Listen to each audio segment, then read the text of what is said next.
6 days since a COVID positive Sydney visitor returned to Australia after a busy weekend in Wellington. Wellington's now in its third day of level 2 alert. No positive cases here so far, despite hundreds of people identified as contacts. Meanwhile, Sydney City and some of its suburbs have gone into lockdown with, at last count, I think 65 cases linked to the Bondi cluster. And our visitor, or one of the pair of visitors, it is confirmed, does have the Delta variant. Virologist Dr. Chris Smith, now my Heidi Mayano. Welcome back, Chris. Hi, Kim. Good to be back. Very nice to talk to you. Now, explain something to me. I've checked out with other people whether this is a stupid question, and they tell me it's not, so here we go. We had 2 visitors from Sydney. One of them was COVID positive. One of them is COVID negative. The COVID positive one has the very infectious Delta variant. The companion of the very positive Delta variant person is negative. And yet we're testing because it's so contagious. How can the companion be negative? I've got a friend who's a GP, and he has a wife, 2 children, and in that family, a couple of people tested positive. The others tested negative, not for the Delta agent, but for the ancestral, let's call it classical coronavirus strain. So it is not a given. Some people are good at spreading the virus. Some people are good at catching the virus. And it's not a given if you hang out with someone, you're going to catch it. It is a given, though, that if you're shedding it, you can infect people. And who those are, we don't know. And that's part of the headache, because half the time people have no symptoms of this coronavirus. Half the time they do, but only a fraction of the time they become severely unwell. So it's capable of hiding in plain sight. And in some people being very easy to catch. In others, they just don't seem to get it. It doesn't make sense, does it, really, on the face of it? It seems quite, irrational. It's irrational, Chris. Well, it sort of makes sense in the sense that we are all individually unique, and that means that in the same way we all look different biochemically, we're all a bit different. And these viruses are exploiting our biochemistry and our cells in order to grow. Viruses are the ultimate parasite. They're an obligate intracellular parasite. They're nothing more than an infectious bag of genes.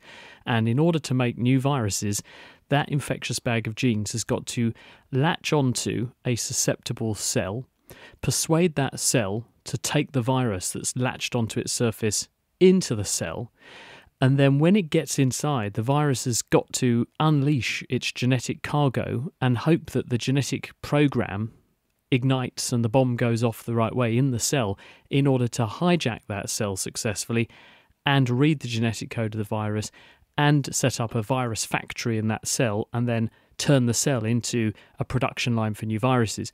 That's a lot of if, buts and maybes. And as a result, not every virus particle is any good at doing that. Not every cell is very good at being infected like that. And not everybody who is infected is shedding large amounts of virus. So there are so many moving parts to this equation. It makes it really hard to predict. Now, some viruses are like that, but others, of course, are not. Some viruses are incredibly infectious, and they've got it down to a fine art. And at that end of the spectrum, we're dealing with something like measles, for example, which, because measles is so nasty, it gives you a lifelong immunity to it. The virus has had to compensate for the fact that it leaves in its wake someone who's either dead or better and immune for life by being ultra infectious so that it can surmount the barrier posed by a largely immune population. So measles doesn't miss the target very often, but other viruses do. But the advantage of missing the target from time to time and this sort of ability and the ability to change and shapeshift is that they can keep coming back, is that they can continue to evolve and change and move, and that means they can continue to exploit us ad infinitum. And that's what flu does, it's what HIV does, it's what this coronavirus is doing. As we know, both our visitors had received their first of 2 vaccinations. Is it possible to mistake the antibodies produced by the body in response to the vaccination for infection by the virus? Certainly, if you interpreted the results of the test wrongly, you could make that mistake. Okay. But actually, but it's always clear, is it? Right. Don't muddle up antibodies and antigens. Antibodies are what your immune system makes when it has seen a threat, been infected with something, or it has had a vaccine. But this is how you tell them apart. When you are infected by the virus for real, you get the real deal. You don't just see one small part of the virus and make a collection of antibodies against one small part of the virus. You see the full house of cards, the entire shooting match that virus is capable of deploying against you. So your immune system actually makes a whole constellation of antibodies, which include antibodies against the spikes on the surface, antibodies against the inner coat of the virus, antibodies against bits of the virus actually that aren't visible from the outside. So you make a big swathe of immune responses.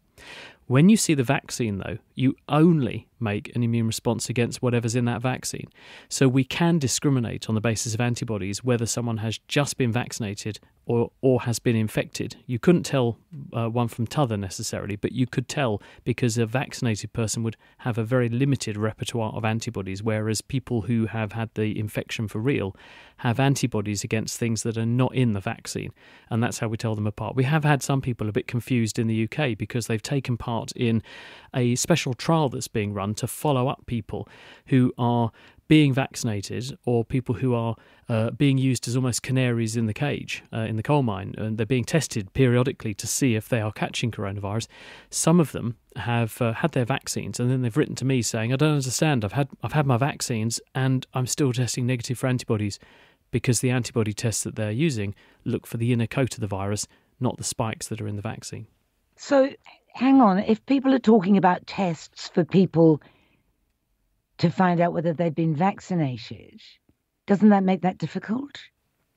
No, because again, you can use tests which are discrete for the spike and tests which are discrete for the inner part of the virus. And if you have antibodies against the spike that is in the vaccine, but not against the inner part of the virus, you have seen the vaccine.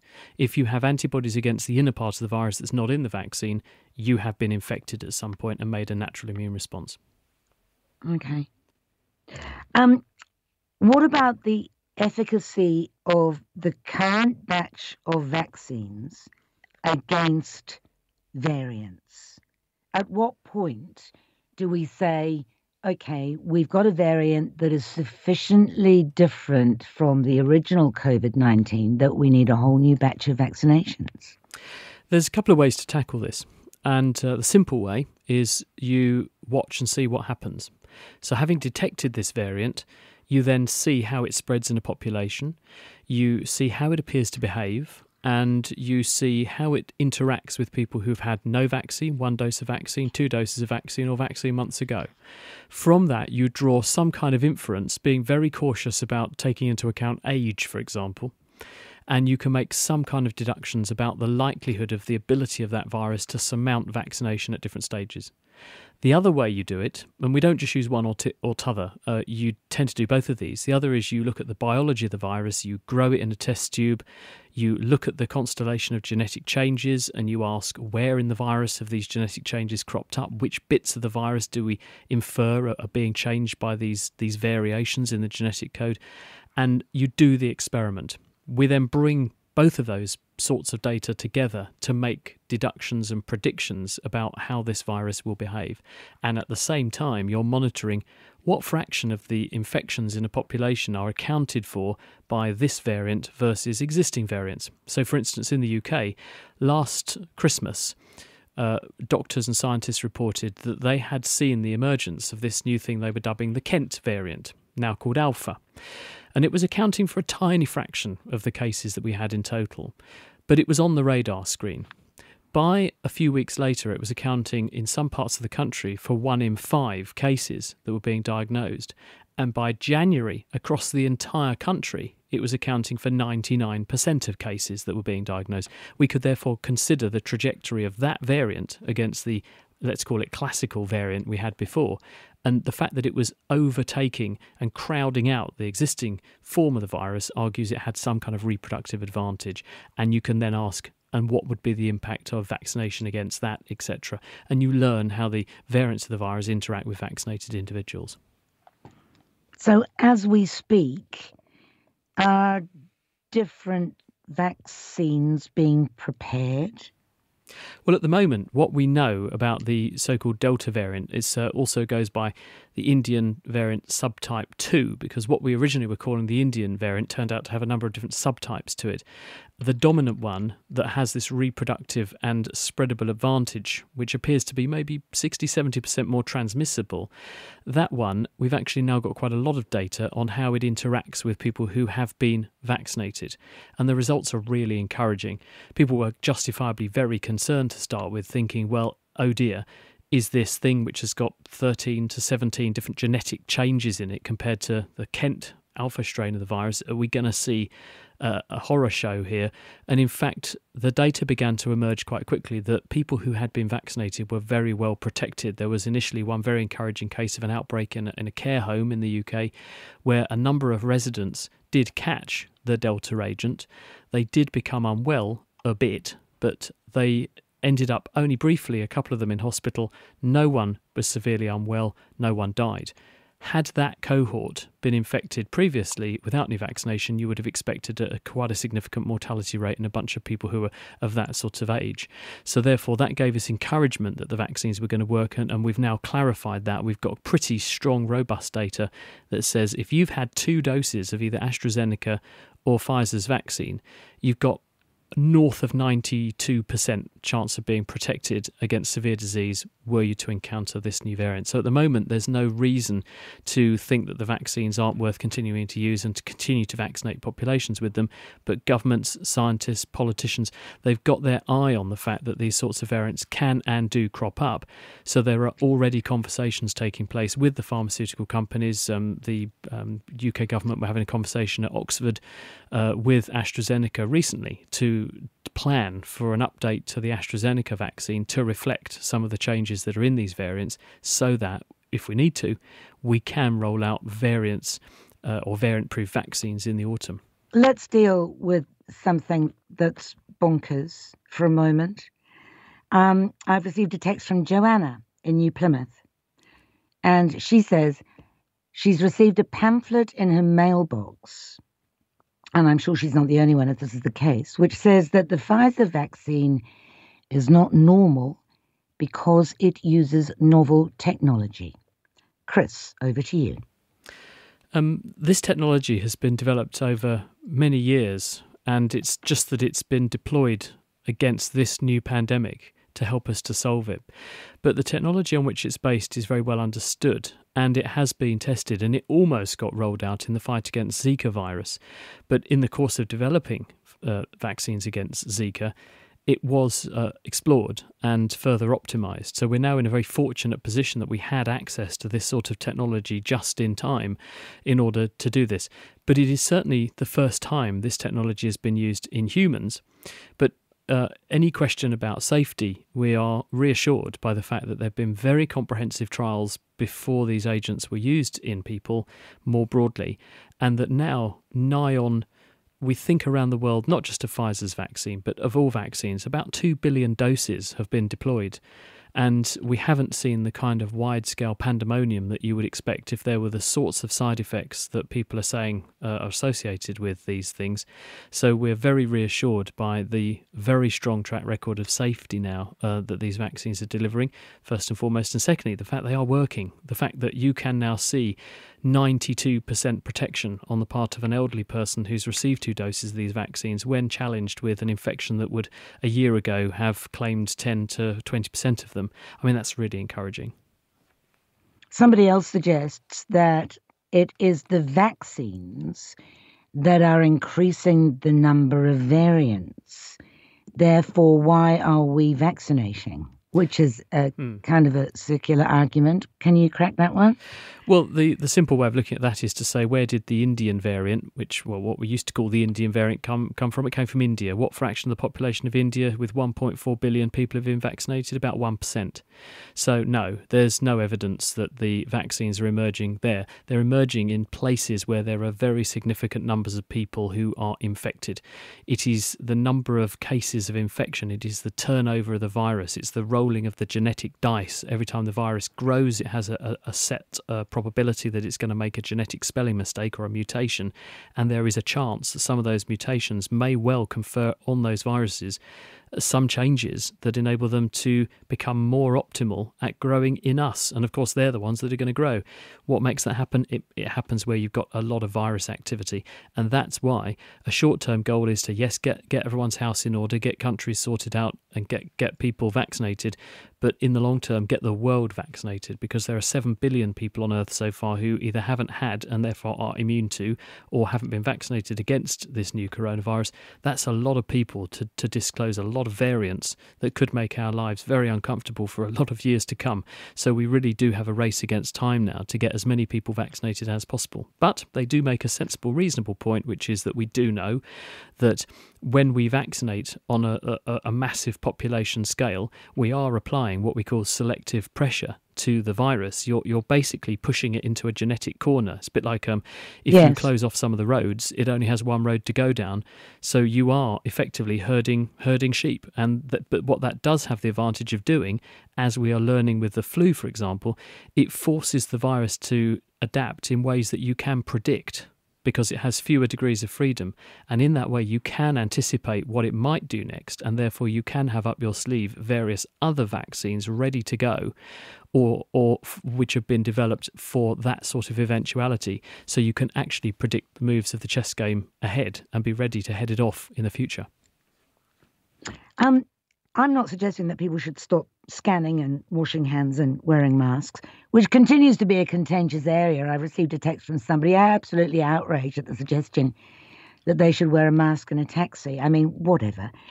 But the fact that this individual from Sydney who has tested positive for Delta had a partial vaccination, would that account for the fact that his partner did not pick up the COVID, and possibly also account for the fact that we have seen no infections in Wellington so far? As I say, there are some people who are very good at spreading infection. There are some people who are very good at catching infection. If you've got just one case and you get somebody who's not very infectious, or they weren't infectious at all, because obviously we don't know the precise timeline of when a person is infected. You can only estimate that, and the range of incubation periods is quite broad. The average is about 5 days, but it may be as long as 2 weeks. And for that reason, because the trajectory differs in different people, for various reasons, for instance, if you've got another cold on board and you catch the new coronavirus, because you've got another cold on board, your body is already in an antivirus state, and it's producing lots of various immune signals which suppress the ability of viruses to grow in the body. That's why you're told, if you're having a live vaccine, don't go and have a live vaccine for, say, chickenpox or measles or something when you've got a virus on board, because your body's already in an antiviral state and the vaccine won't work properly. It's the same sort of thing here.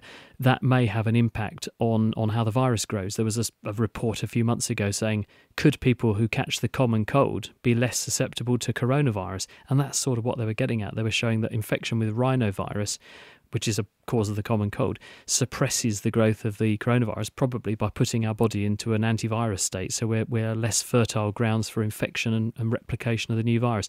So that might account for some of the variation. We just don't know. There are so many degrees of freedom, so many moving parts. Very hard to know exactly, when you try and unpick this story, what's gone on. People are asking me about ivermectin, Chris. What do you know? Well, ivermectin is actually an old drug. It's an antiparasitic agent. You use it to treat certain types of worm infestation. And people have subjected this to a number of analyses. And it's been going on for about a year or so, because one of the things that began to happen very early in the pandemic was people began to scrutinise various drugs to see if there was evidence of efficacy, because we know that certain drugs have what are called off-target effects. In other words, if you take a drug that's, say, for diabetes or to kill worms, or an antibiotic that does a particular job in the body, just by chance in some cases, a side effect of that drug is also to affect another disease outcome. And so people are aware of this possibility, and so they've been looking very hard to see if there are any relationships between people who happen by chance to be taking certain drugs and caught COVID, or didn't catch COVID, more or less frequently than you would expect by chance.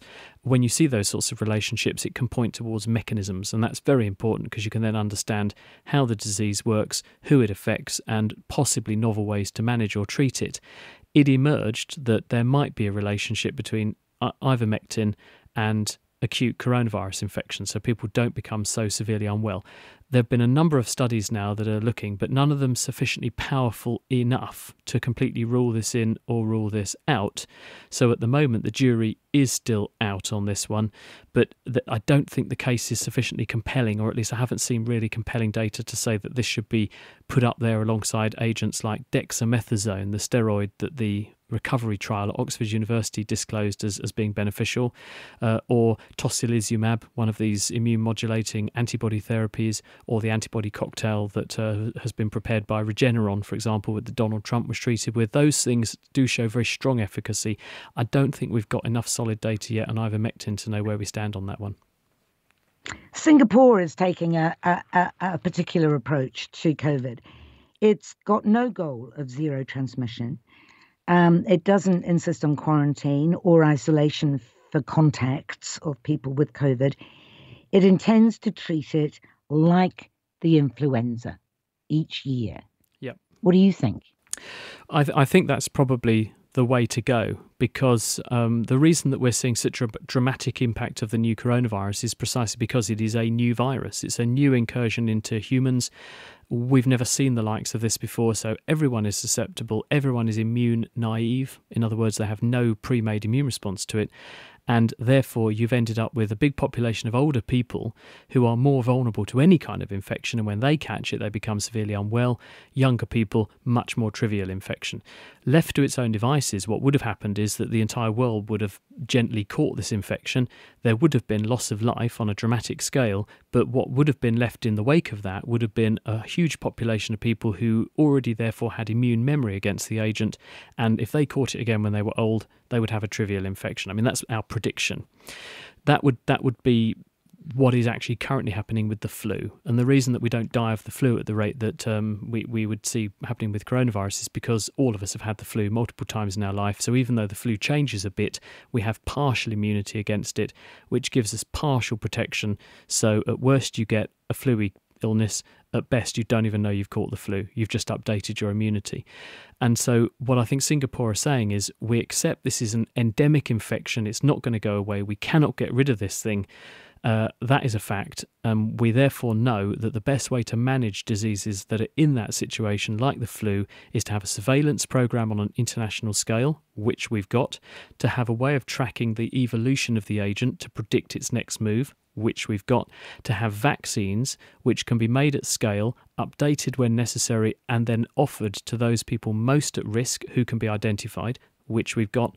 And in that way, we manage the morbidity and mortality risk, and we accept that there will be some case burden in society, which we have to learn to live alongside. And I think ultimately that's going to be the way that the vast majority of countries that accept that for all the reasons of practicality, geography and so on, that they have to accept. In the UK, where you are, of course, Delta has infected more young people and increased the risk of hospitalisation. What would be the reason for that?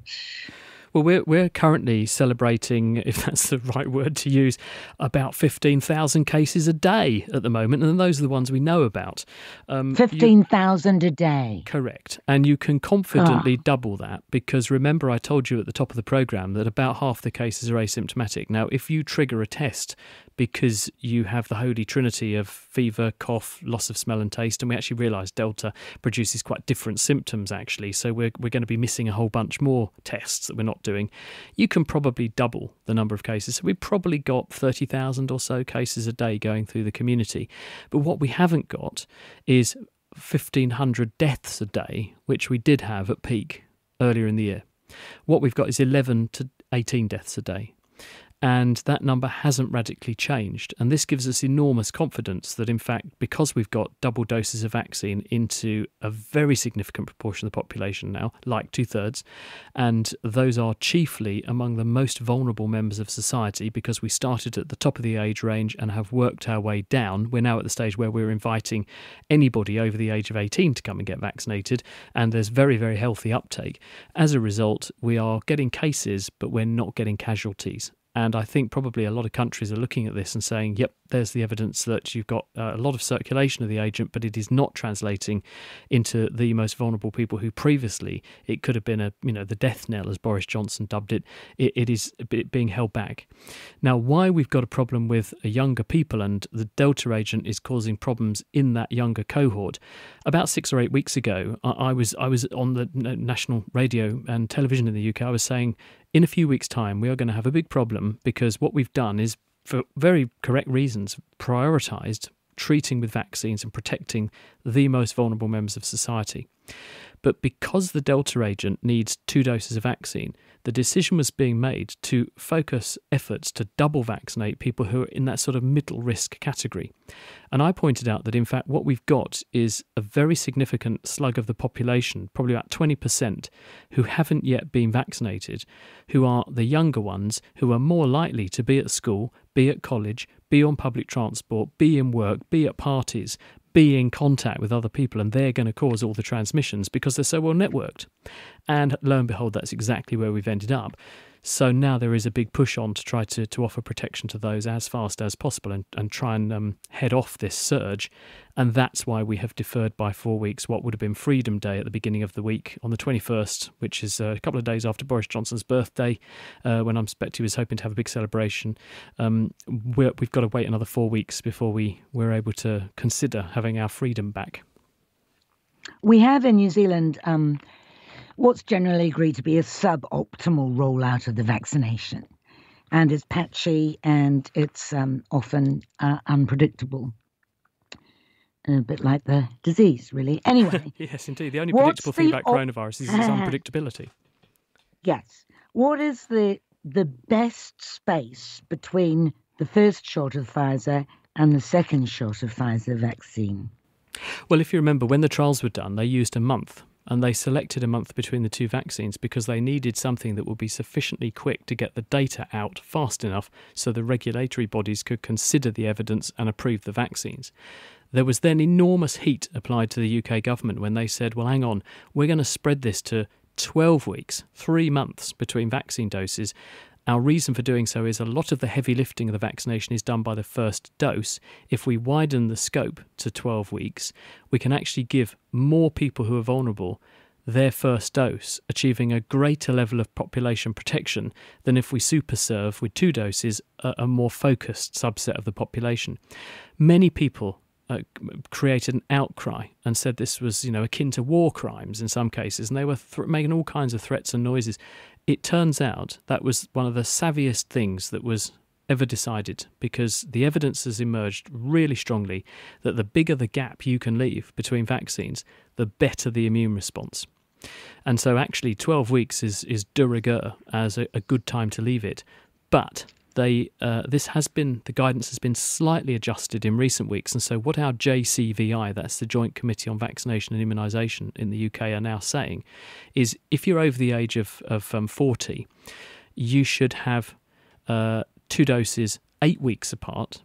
If you're under that age, you should have 2 doses 12 weeks apart. Now, the reason for doing that is that if you've got a threat for a certain age group, it makes sense to ward off that threat as fast as possible. So having people double vaccinated and getting the best protection that you're going to get after 8 weeks makes sense in terms of saving lives. For younger people for whom the risk of catching severe coronavirus infection is really low, it actually makes sense to just develop the most resilient and robust immune response. And the optimal way to do that is to wait 12 weeks. So at the moment, the guidance is 12 weeks is really good, but you can compromise on 8 weeks if you want to get to that level of protection that bit sooner in a more vulnerable group. Thank you, Chris. Mihi nui, nice to talk to you again. Nice to talk to you too, Chris Kim. Smith.